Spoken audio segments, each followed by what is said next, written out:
Welcome to Om Times TV, a division of Om Times Media and Broadcasting.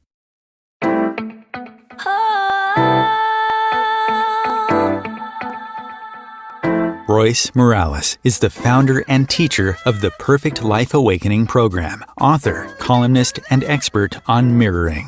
She empowers clients with her profound process that helps neutralize self-sabotage, shift stuck patterns and negative thinking by locating the origins of limiting, subconscious programmed beliefs. Live an authentic existence, discover your true purpose, connect with your higher consciousness, reset your life, transform from triggered to empowered, and attract what you truly desire and deserve by discovering what life is reflecting to you.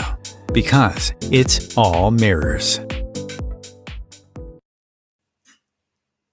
Hello, welcome to my It's All Mirrors show.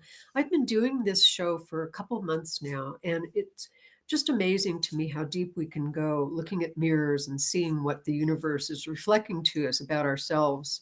And today, I want to talk about risk-taking, something that some people find to be no big deal. They just jump out of airplanes and go skiing and, all of that stuff. But a lot of us, myself included, had a really tough, I don't have it anymore, but I used to have a really, really tough time taking risks. It was terrifying to me, even like ridiculous risks like going out to lunch by myself or putting chains on my tires in the snow. Those things used to terrify me. And I found that a lot of times that those fears were basically running my life. And I'm sure that a lot of you watching this show have the same issue. And so I'm going to talk about what is fear and risk taking? What is it all about? And why is it so scary? And I find that I think about this all the time. I don't know if you guys do, but I do. I think about at the end of my life, am I going to be laying there going, gosh, I really wish I had done that thing that I was scared to do. Wow, I really wish I had jumped out of an airplane or whatever it was that I bought into my fears and decided not to do.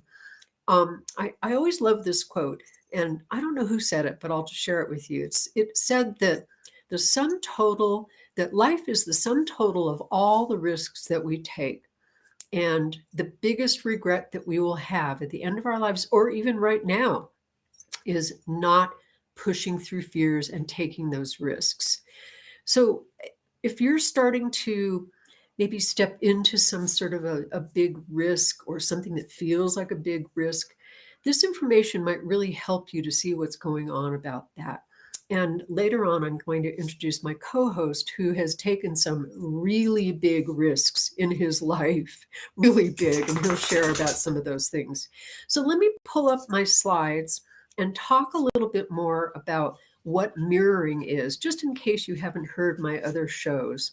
So what gets mirrored when risking? Let's talk about the next slide that really explains what mirroring is, because it's such an important concept. What is mirroring?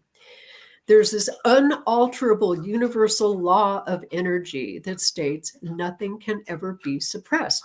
And I have my little seesaw there because I always think of mirroring as a seesaw. If you push down one side of a seesaw, it has to come up somewhere. So if we're pushing down a fear, and pretending that we're not afraid, it's going to come up somewhere in our universe. Something is going to show us that fear. If we're pushing down an emotion, it's going to show up. If you're pushing down anger, somebody's going to get pissed around you. If you push down a button, somebody is going to push that button for you to see it. So mirroring is what others in life reflect to you that you're suppressing or in denial of about yourself. I think that I can't even imagine not understanding that concept because it's been life-changing for me. It's allowed me to see what I'm in denial of about myself, and it's been my best teacher. Who needs teachers when you've got mirrors? So when a button is pushed, there's always a mirror of some kind, and that's what's going to awaken you. I can't even tell you how many times I've thought, oh, wow, I'm not like that. And then somebody mirrors it to me, and I'm like, ooh, yeah, I am. So let's talk about the next slide. And so what is risk taking? That's the topic of today. And I've already said life is the sum total of all the risks that you take. And, just think about that for a minute, because it's really true. One of the biggest regrets, again, I'm repeating myself, that you may have now is not pushing through fears or even buying into logic and not taking risks. So you might be thinking, I really want to start a new business. And your logical mind goes, oh no, this isn't a good time, and you buy into all of that stuff. I started a new business when there was a major recession going on. And everybody said to me, oh my gosh, Royce, you shouldn't do that now. There's a recession going on. Well, guess what? That business stayed viable for 21 years. So, that logic stuff is important, but it's not the whole story. So we're here to risk being here. We're in these physical bodies to challenge ourselves, to learn about our fear-based attachment to being in this physical realm. So, yeah, it's important to make sure your body survives, but we're so attached to these bodies rather than knowing that we are spirits in these bodies. So taking risks a lot of times triggers that for us. It's like, oh my gosh, I might die if I do that. So take a look at that attachment. And again, there's nothing wrong with it, but it's just a level of fear that's really deep in us. Now, the last one there, your highest evolution is reaching the point where fear has no power to stop you from exploring and playing in the adventure of the physical realm. That's what we're here to do. We're here to look around and go, okay, what adventure can I have today? Or what adventure is this life about for me? And part of it is truly knowing that there's nothing to lose. Yeah, we might lose money or we might lose a friendship or, you know, whatever. But on a spiritual level, there is nothing to lose. So let's go to the next slide. So action with fear, risk taking does not have to be dramatic. I always like to emphasize that. It doesn't have to be jumping out of an airplane. It doesn't have to be bungee cording. It can be as simple as choosing to share a fear with someone, expressing an emotion, asking for what you want, keeping a commitment, being authentic, telling the truth, cleaning up your past. Those are just as important. I found that sometimes for me, it was easier to do things like jumping out of an airplane than sitting down and expressing my emotions or my deepest fears.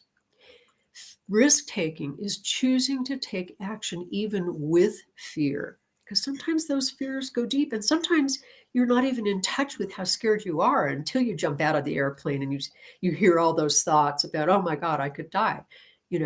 So risk taking is a great way to get in touch with your fears as well. I know that I used to be terrified of walking on snow. Now I live in the snow, but back a couple of decades ago, if we'd ever go up to the snow and, with my son, I would stand there and I would just be shaking in my boots, terrified to take a few steps in the snow. And I finally forced myself to do it. And as I was doing it, I heard all these thoughts telling me all these weird things. And I'm like, well, that's not true. And I'm being careful. I'm not going to fall. And even if I do fall, I'll fall in the snow. So it helped me get in touch with the depth of my fear, which allowed me to take fearless steps in the snow. And now I live here. So let's talk about the next slide.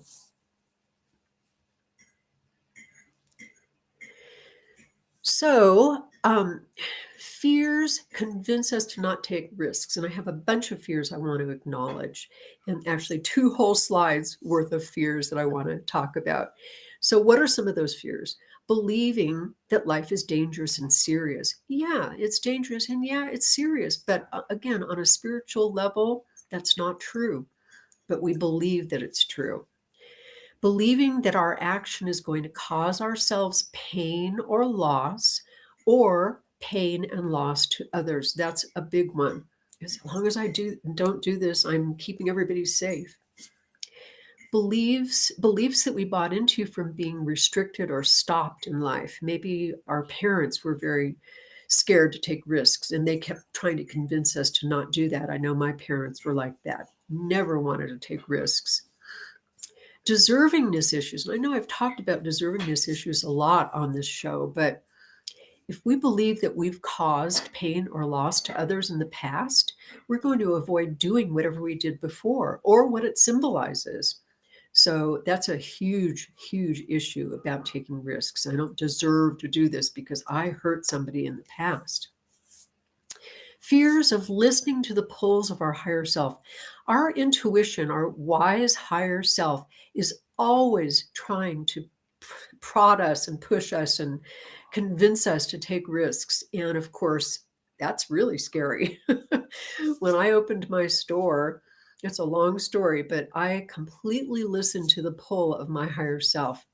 My intuition said, you need to do this. And I didn't question it. I just jumped in and did it. So, but it was scary. It was.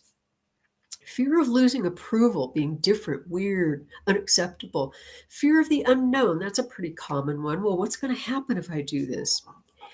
Something else that I think is a pretty deep fear that we may not be in touch with all the time is that we're actually afraid that we will get what we want only to discover that we don't really want it. It's like, oh, I won the lottery. Oh, yeah, I have millions of dollars. Ooh, what am I going to do with that? That's scary. And now I have to deal with all of that.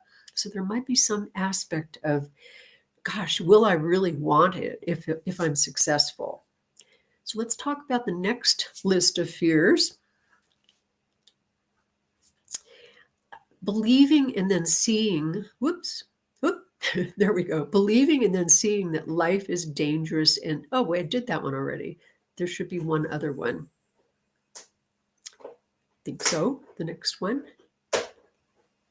Okay, more fears. We are afraid of failure. I mean, that's pretty obvious.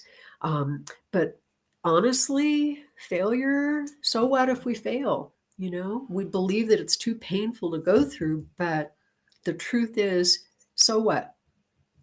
We fear, again, that we're going to be successful and I can't handle it. I sabotage myself due to deservingness issues from what we've done in the past. I know I keep repeating that over and over in these presentations, but that's the core. That is the bottom line. I don't deserve to be successful. I don't deserve this. We fear we will lose what we already have and I won't be able to live with it or replace it.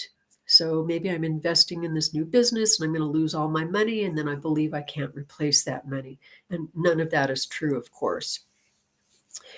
We fear things or ourselves will change or things or ourselves will stay the same. So fear of change and fear of staying the same, equally strong in our primitive consciousness. And again, what I've mentioned earlier, we buy into logic, we overthink, overanalyze things. But what I've seen most of the time is logic is just fear in disguise. That's all it is. So those are some fears that I've come up with, and I think that's the last slide. If not, then give me the last slide. Oh, there we go. There is one more. Life mirrors those notions perfectly. So if you have those fears and you're trying to take a risk, life is going to say, okay, take a look at those fears. So again, repeating myself, on a deep level, you're probably punishing yourself for things you've done in the past that you believe caused pain and loss. And so anything that you're pushing down comes up somewhere. And part of you believes you don't deserve to take action. So if I believe that I hurt somebody, I believe I hurt my husband, but I'm pushing that down and trying to take a risk, it's going to come up somewhere, or I'm going to be afraid to take action. And subconsciously, I choose to keep my power down, to keep others safe from me. And those past unresolved events, also known as failures, cause you to become immobilized, convincing you that you shouldn't take risks. You're functioning from, I can't, I'm not enough, I will lose, and other core beliefs that you haven't forgiven yourself for. The universe perfectly mirrors all of that. So how does it mirror all of that? It shows up in people trying to stop you, or people questioning the fact that you're going to take this take this risk. When I was opening my store, I had, again, so many people say to me, "Oh my God, that's so hard. You shouldn't do that. What are you thinking? That's crazy." All of those people were mirroring my deepest fears. Luckily, I didn't buy into them, and I went ahead and opened my store. So I think there's more slides. Let's see.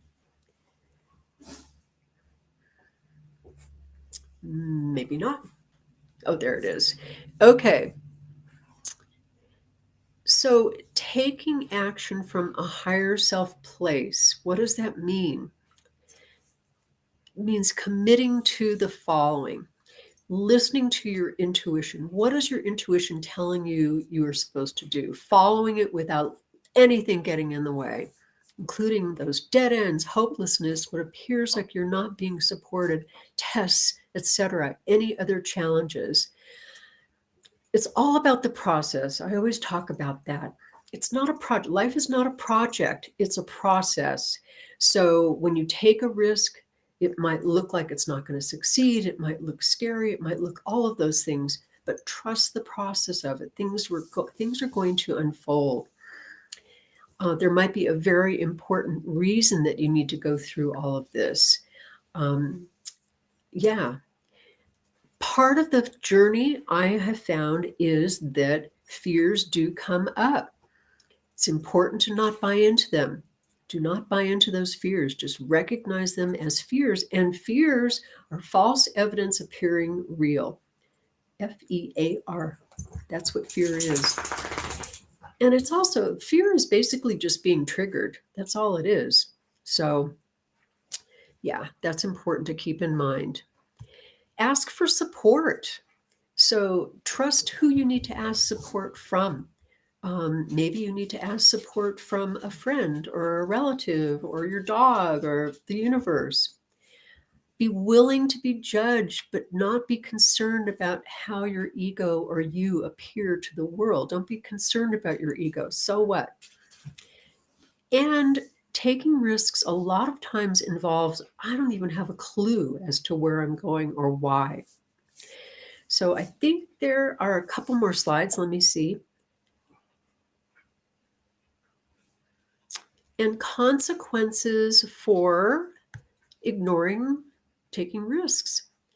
I find that if, going back to my putting chains on my tires, it's such a silly example, but I just couldn't do it. I was terrified to do it. It's like, I don't know what I'm doing. My husband always used to do that for me, and I can't do that. And it's scary and cold out there. I had a constant sense of profound disappointment in myself because I wouldn't take that risk. So just add a bunch of those together in your life and see how profoundly disappointed perhaps you are feeling toward yourself. And that self-disappointment turns on to others and life. I'm angry and disappointed at others in life. Sadness is permeating everything because I didn't take that risk. I'm feeling out of balance, out of whack. I'm feeling like a failure no matter what I do or how successful I am because I didn't take that risk. It's frustration, confused, panic about the passage of time. It's like, especially as you get older, and I'm going to talk to my guest about that because I think that as we get older, sometimes it's even scarier to take a risk. It's like, or it could be, I've got to take this risk because I'm now 80 and, my time's limited. So what else? What other consequences? Let's go to the next slide. And I must have done very tiny print on this. A constant feeling of guilt and constant feeling of anger at myself and life for not taking action. I'm caught up in thinking and planning and researching and what's that expression? Analysis paralysis. I keep waiting for the right moment. I stay close to it, but not in it. I become an art critic rather than an artist. I was good at that one. And stay busy and create distractions and create other avoidance tactics. Tell people who you know won't support you to buy into, and you buy into their skepticism and give away your power. put all kinds of obstacles in your path, giving you logical sounding excuses. And here you go, here's your mirror. You attract destructive, punishing mirrors. Nothing works, things fall apart, etc. And I think there's one more slide. Let's see. This is just a reminder here. Whatever we hold back, life holds back from us. Okay. And here's a great quote from Mike Dooley. The baby steps in the beginning of a journey always seem inadequate compared to the brilliance of the dream that inspired them. This is natural. If the dream wasn't so far out there and dazzling, it wouldn't be worth dreaming. Just don't be led to think that the physical ground you cover with your baby steps is all that they accomplish, because for every mortal step you take, another cog in a giant wheel behind the curtains of time and space advances, and with it, 10,000 new possibilities, better than Star Trek. And my quote, might as well put my own quote in here: where there is trust, there are never any feelings of risk. Okay, that is it for the slides. And I want to introduce my wonderful co-host today, Les Daggs. We can just bring him on. There he is. I didn't realize I was going to go on like that. I want to tell you a little bit about Les. He is the CEO of Daggs Development, a company that specializes in business development for private companies and nonprofit organizations. Daggs Development also provides consulting services for personal development projects for individuals and families. He's a graduate of Cornell University and also a graduate of the Perfect Life Awakening program, which I don't know if there is a graduation ceremony, but you've done the classes for a long time. And he, he got his degree in business management and marketing. He also worked as director of targeted business development for the city of Detroit under the mayor, and works with the globally known nonprofit company called Urban Farming, which he's going to tell us about, because talk about a risk. That was amazing. So welcome, Les. I'm so glad you're here. Thank you. It's so wonderful to be here. Yes. Thank you so much for inviting me. And I look forward to our chat and talk about risking. Yes. So tell us, for as long as I've known you, you are one of those people that just jumps in and takes risks. So tell us a little bit about some of the highlights or some of the biggest risks that you've taken. Well, I'd really have to go back to the time when I was very young. I don't think I ever told you this story. I was probably about 9 or 10, and I remember I saw this guy who was considered to be crazy, but he was featured on Wide World of Sports. His name was, and he was a stuntman. His name was Evel Knievel. Oh, And so I remembered the time when I was watching, and I was, gosh, he was going to jump across like 13 buses and with a motorcycle. And I remember the moment when I saw that, and it was almost like it triggered something for me about something inside of me, about the whole idea of taking a risk. And maybe it just brought back a memory, something like that. But when I was watching him, I realized that he had a certain sense of understanding about what he was about to do. And even though it may have appeared crazy to everybody else and risky, he understood, some idea about the outcome of what he was going to do prior to doing it.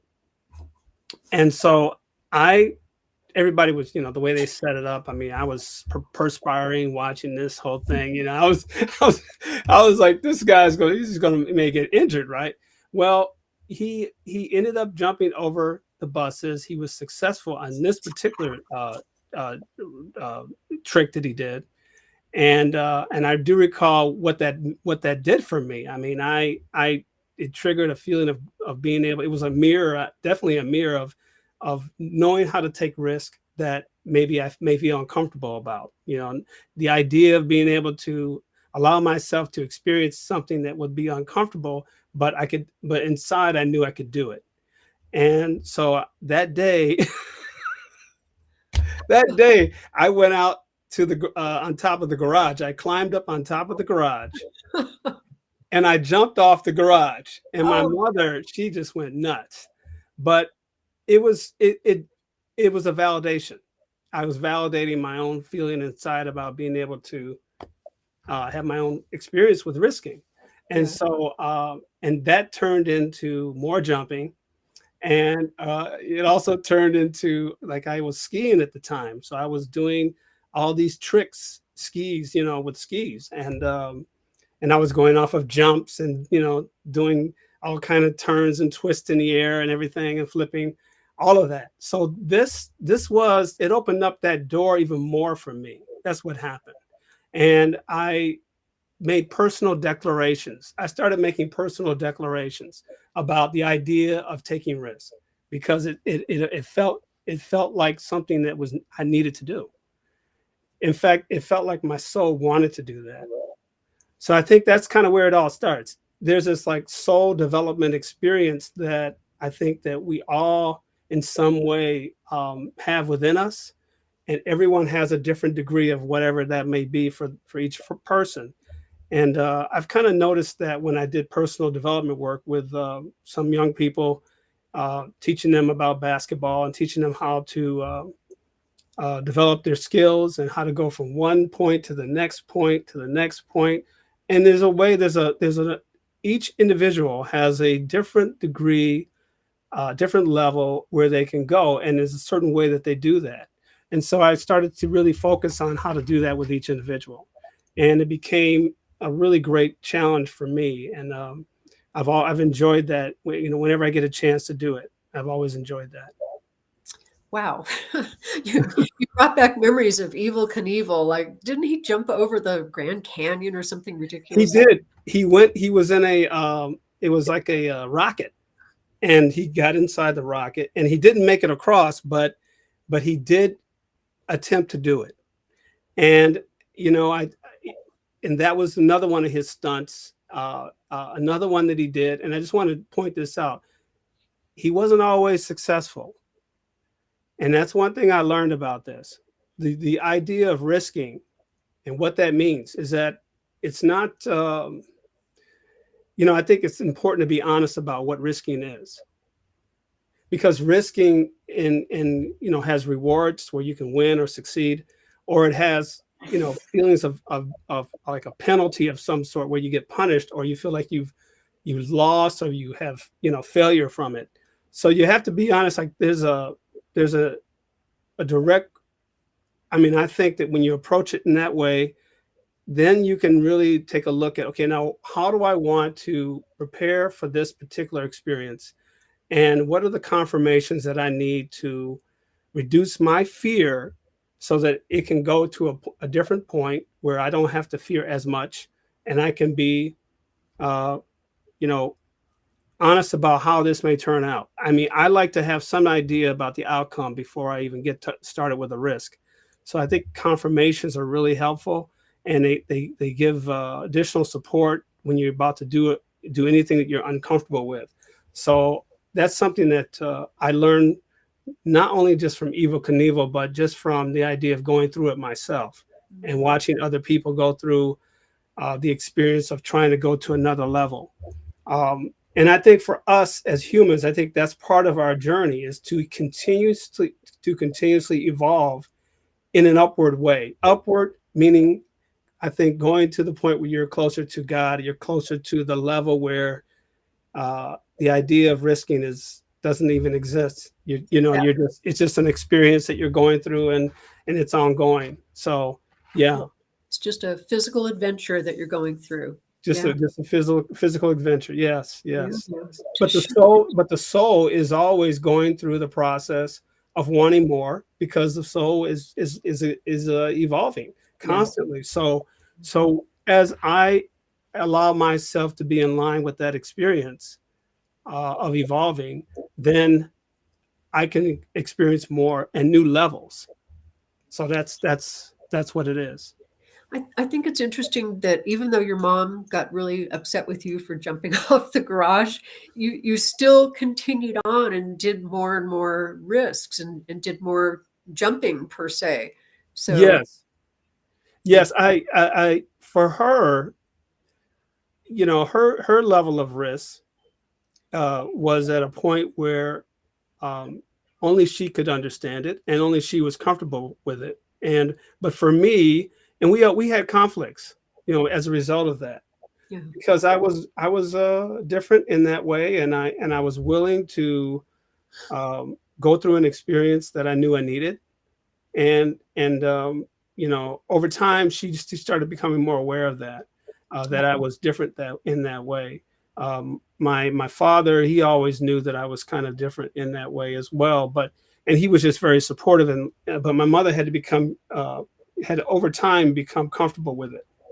So it's a real, yeah. I mean, each individual that maybe feel that they've limited themselves in some way, maybe because of the fears or the beliefs that they've heard along the way, statements that are made uh, that have affected them and have not allowed them to go beyond where they are at that level. That's the most challenging part. The most challenging part is to know how to go to another level, to know how to continuously do that, because you go from one level to the next, and then it's never ends. It just never ends. yeah, yeah, As you keep going up, it just never stops. yeah. And I think what you said about your soul, I think is really important because, our soul, our spirit knows what we're here to do. And if Yes. we don't do it, if we don't take the risk to do it, well, guess what? You got to come back and do it again. And it's going to be even harder. you know? Well, yes, I agree. I think that one of the things about someone who is trying to achieve, like someone who's achieving, and if they only achieve at the level of that society says, okay, now you're done, Mm, you can retire. Well, realistically, that's not true. That's why people who retire, some of them just die right after they retire, exactly. and they believe that their life is over. Yeah. But as time goes on, the whole idea of retiring isn't just another level. And so now where do you take it? And there's an opportunity to go further and deeper. And I say this because the soul is programmed that way. It's just programmed that way. Yeah. It's really interesting because I as I experience new levels, as they become available to me, I have new opportunities now. So it doesn't stop. Yeah. The next level provides more opportunity. Yes. So it's a continuously stimulating experience, ongoing and never ending. Yeah. Yeah. And that's how we are. That's how inside, that's how the soul is. Yes. And so we are experiencing life to the fullest when we allow ourselves to experience that way. Yeah. So so that's kind of what has taken place for me. I'll just say that. Yeah. Well, that's a great place to take a break, because I'd love for you to kind of take us through step by step some of the Sure. risks you've taken and what's unfolding for you right now. Sure. So we will be right back. I'm talking with Les Daggs about Okay. risk mirrors. Times TV.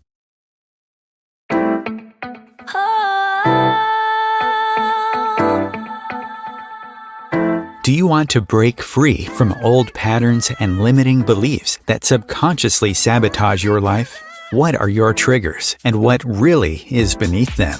Are you seeking answers to life's big questions, intrigued by the possibility of self-discovery that goes deep? Looking for tools to help you break free from hidden sources of feeling stuck, confused, and unworthy? Perfect Life Awakening takes you on an epic inner adventure that shifts your perception of yourself, others, and life permanently. Identify and overcome the origins of subconscious triggers and limiting beliefs holding you back. That's how you transform your mindset from the roots. That's how you liberate your spirit, awaken your intuition, and discover your true purpose. Dive deep into the mysteries held within. Embark on a life-altering journey of self-discovery. Be a trailblazer within your own life. Go from triggered to empowered, because you deserve a perfect life awakening.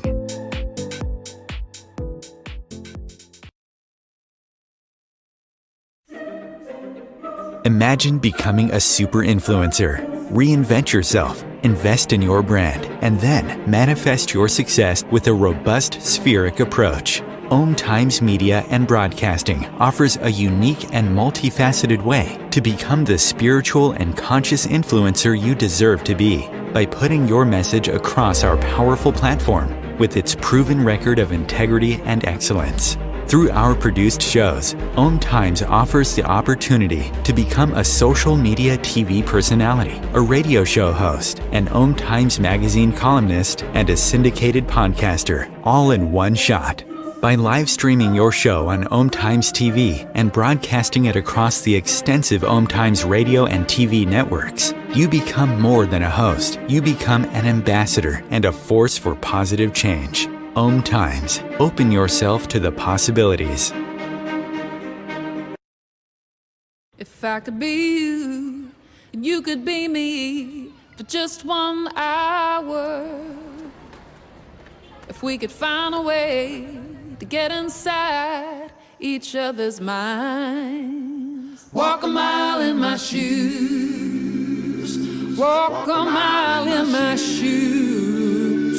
Well, before you abuse, criticize, and accuse, walk a mile in my shoes. Hello, welcome back. I am talking with Les Daggs, and we're talking about risk taking. And I really would love for you to share the story, the step-by-step, the risks that you took and what is unfolding now, because it's pretty remarkable. So tell us. Well, I think back to the times when I've made personal declarations, and it's a risk to be able to do that because you have now set yourself up for the possibility of failing, and that's where it all started for me. And I think back to the time when I was in 8th grade, and during that time, I made a personal declaration that I was going to not make any mistakes on any tests that I took, and basically, just completely Wow. not make a mistake, at all. So every class that I took that year, it was very difficult to pull that off. Let's just say, right? Yeah. But there was one class that I didn't really think about where it happened. And I wasn't even thinking about it in that class. It just happened. So the whole semester, I never got anything wrong the whole semester. And that was mind-boggling because it surprised me that it happened, because I just once I made a mistake and failed in some other areas, other classes, then I kind of like let it go. But the thing about it was that it was still my personal declaration. I still was the whole year, but I didn't realize that it was going to be one particular class where it did happen in my and so that was an eye-opening moment for me. It showed me that you can make a personal declaration, you can take a risk, and it may turn out to be something you never thought it would be. And that's a great example right there for me, because it really did start there. And when it started there, well, I should say before that was the skiing and everything, but that was another level that I took it, because that was a level that it was a challenge to be able to try to do that. So I played this game with myself throughout my life. I've just constantly done this, and just about everything I've ever done. And so I made a personal declaration that I would go to an Ivy League school. I did. And even though I got scholarship offers for basketball to play at big schools, I decided to go to an Ivy League school, and I made that personal declaration, and it happened. And so it's that kind of thing. It's those things that we do and make it a part of our lives that enable us to continuously go from one level to the next level. And in the midst of that, I want to go back to mirrors, because you're right. People will, with their own fear, will express doubt, and it happens. And if you share your personal declarations with other people, sometimes it's not a good idea. In fact, most of the time it's probably not a good idea. Just carry out the personal declaration and keep going. And usually I found that to be really effective because I learned something years ago from one of my coaches. He said, Les, he said, you surprise a lot of people. And he said that because he said, um, you you don't really tell people what you're going to do. You just do it. And so that is the whole point. Just do it, and I set my mind up to be able to say, I'm accepting this opportunity to go further. I'm accepting this opportunity to go further. And so I just did that. I would just go and do it. And that's how it just became this. It's basically a game right now for me. My soul is enjoying the experience of doing this.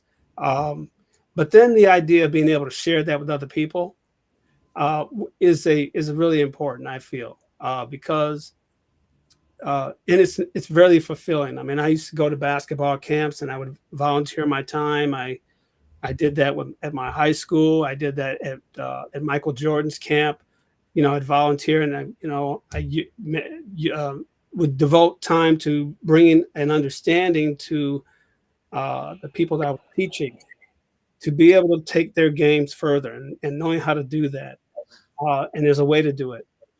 So that's been my experience with that work. So when you say you declare something, is that kind of like an affirmation? Because it sounds like it's more powerful than an affirmation.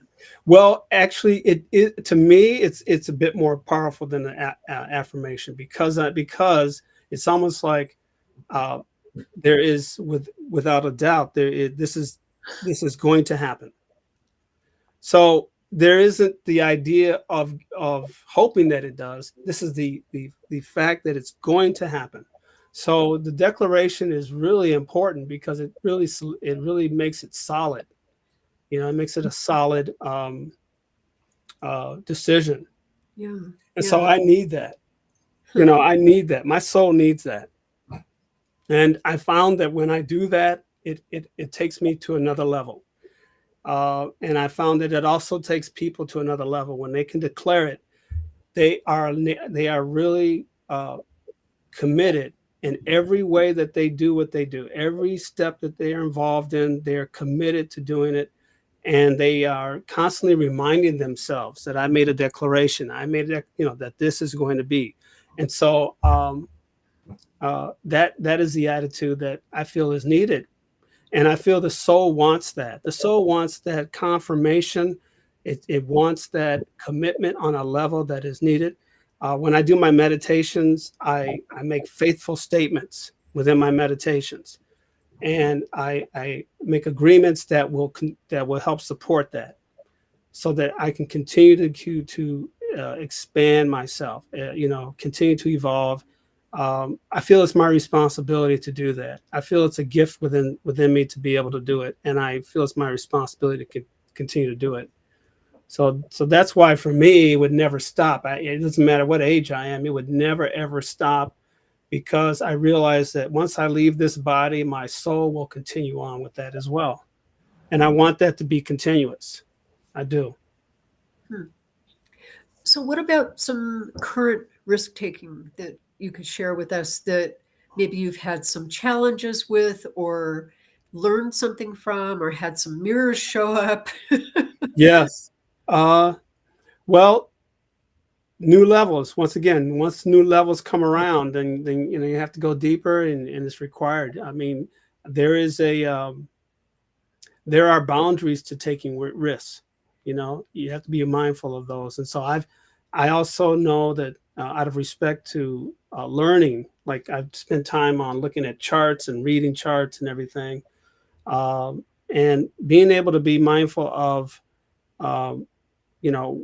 what are very, very important decisions to make as it relates to participating in a opportunity, whether it be a money-making opportunity, whatever it is. All these different, it's important to know the outcome or consequences before you decide make a decision. And so every time that goes on, it's a challenge. Every time it goes on, it's a challenge. And so I have to look within and have to make sure that I'm clear about what I want from the experience. What do I want? So those challenges have been there for me. Um, making sure that I'm clear and that fear is not part of the decision.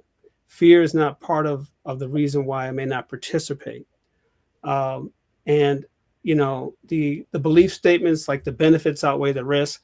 To me, that's not you can't really see the whole picture. When you're looking only at the benefits and the risk, you have to look at uh, you know the possible loss. You got to look at the possibility of winning or succeeding or losing and failing. And so all of that has to be taken into account. And so that I have to constantly remind myself of that and not not use the risk taking attitudes that I've had, that type of behavior, and respect this process of learning. And so it takes time and I have to be patient. So those are the things that I go through, and that's the challenge that I experience at this time to be able to, develop my skills. So that's an ongoing process, and I have gone through experiences like that. And whenever I'm learning something new, that's what comes up, those type of feelings. Yeah, yeah. So I'm dying for you to talk about urban farming. I mentioned it in the beginning, and I just think talk about risk taking, because what an amazing creation that you and your spouse have done for this world. So tell us a little Yes. bit about that and the risk taking that was involved in doing that. Yes, it's really there's really a great deal of risk in that area. Um, First and foremost, we started. She started she's the founder. She's a recording artist. She started this, and just with $5,000, a pamphlet, and 3 gardens, and it's gone up. It's blown up to more than 66,000 gardens around the world. Amazing. And it's really something. And I came into this in 2009 with her, and at that time, I mean, it just really it was on. She was on. Let's see, what did she do? First she got on Campbell, did a promotion with Campbell Soup. Huh. Then she gets on the Montel Williams show. Then she gets on the CNN does a story on her. Next thing you know, it basically just takes off. I mean, there are gardens that all of that started in Detroit, Michigan, and and um, and I'm just so proud of her. I'm just trying to put it all together, and it's mind blowing. Started in Detroit, Michigan. It got so much national attention that CNN came out and did a story about gardens that were being put around the city of Detroit in vacant land that was, all around the city. And at the time, I was working with the mayor's office. I was the director of business development for the city of Detroit at the time. And I came out and met her because someone suggested that I meet her and help them with their marketing, help them with the business development. So I went out there, met with her, and next thing you know, she's in the process of negotiating with Kraft Foods to do 65 community gardens in 21 cities across the United States. So this was a major multi-million-dollar deal, okay? And this whole project, it was featured on the Ellen DeGeneres show. It was it was a 2-year project, and it took off so well that it created a global trend in urban agriculture. Definitely. And we were able to get a lot of attention from uh, from major corporations as a result of that. We did deals with Coca-Cola. We did a water retention program with them, water harvesting. We did a program with Light Life. We did a program with CoBank, Farm Credit. It's just incredible. All the areas that we touched, really, really completely had an impact on funding now that was made available for urban agriculture in major cities across the United States and the world. And so this whole initiative has created such a meaningful impact on people's lives that now gardening right now is just a thing that people do. Yeah. And Yeah. people grow their own food, and we encourage people to grow their own food. And what we do every year is we give out, we had to change our business model, and that was the role that I played when I came in, and just being able to make adjustments because we couldn't manage the whole thing. Instead, it grew so fast, and so we encourage people to grow their own food. We provide plants and seeds and garden resources for people now. We still support community gardens in different cities across the United States, with funding and with different things that we can do to help them. But it is now part of life, and it will always remain part of life because eating organic foods is so vital. It's so important for everyone. Try to get away from those pesticides. Eat organic is better for you, and really learn how to grow your own food. That's really important right now. It really, really is. Yeah. So the chronic disease problem that we have in this country is a real. Oh, he disappeared. Come back, Les. Technology. So, his end, it says. I don't know why. Maybe he'll come back. But meanwhile, like to encourage everybody to be inspired by this story that started out with 3 gardens, and every single day there's risking involved with keeping a business like that afloat that is basically nonprofit and run by humans just saying, oh, that sounds like a good idea. It's just amazing. So hopefully Les will come back.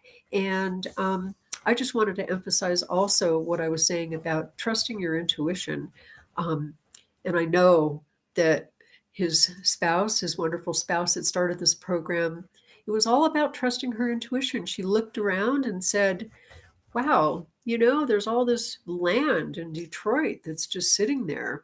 Let's do something about it. So whatever it is that you are feeling intuitively led to do, it's so important to listen to that. I've shared this story before, but when I started my store, it literally was from an intuitive hit. Somebody was sharing something about a dream that she had. One of my students had a dream that she was supposed to open a store, and literally a sleeping dream. And she woke up, told me about it. And I said, okay, I'm supposed to do this with you. And oh, there you are, you're back. So I'm going off on my little spiel here. So I'll let you finish your talk. Technology, yes. I love technology. I'm just Can you hear me? bragging about you guys. So I love technology. Can you hear me now? yes, definitely. Okay, great. Okay. So where was I? I was just saying that I was just saying that we it's been a great journey, and I'm so happy that we've been able to touch people's lives like this with this work. Yes.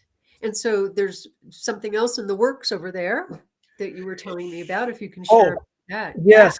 So we're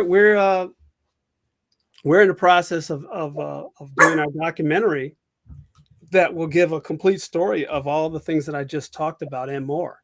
And I feel like this is going to really share, what it took to be able to pull this off, and how much commitment I feel that there's it is needed for people to understand something on this magnitude and how that works. And by the way, that this was a divine business. It's been just divine all the way around. It's been that's how it's been. Yeah. I know that this is a blessing from God to be able to put into the world. I know that it is because I felt called to do it. Yeah. And this is all part of that. Taja's story is incredible. I mean, she's her first record deal was with Prince, and this young lady, has done a lot in the world. She put her music career on the back burner just to share this important mission. Yeah. And it really, it's really something really very, very powerful. Well, we have like a minute left. How do people find out about you and urban farming and anything else you'd like to share about what's going on? How do people find out about all this? Well, they can go to urbanfarming.org and look at what we've done. They can also, to get to me, it's LD, that's my initials, LD, at urbanfarming.org. They can reach me there. You know, we're, like I say, we're doing work projects around the country right now. There's some that I can't really talk about in detail, but we're hopefully the people will hear more about some of these upcoming projects and want to get involved. So that's we'll have it on our website and we'll let people know. And that's something coming up in the near future. Yeah. But that's how they can get a hold of me. Great. Well, thank you so much, Les. It's been Yes. delightful. And every time I think about urban farming, it just gives me chills because it really is changing the world. And it was all because somebody took a risk and didn't listen to the little fear that said, oh, no. And the universe was ready and it just exploded with it.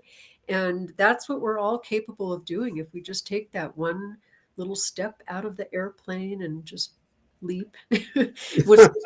Leap and the net will appear. So it does. If you're following your intuition and your spirit and those divine messages that we get, that net will appear.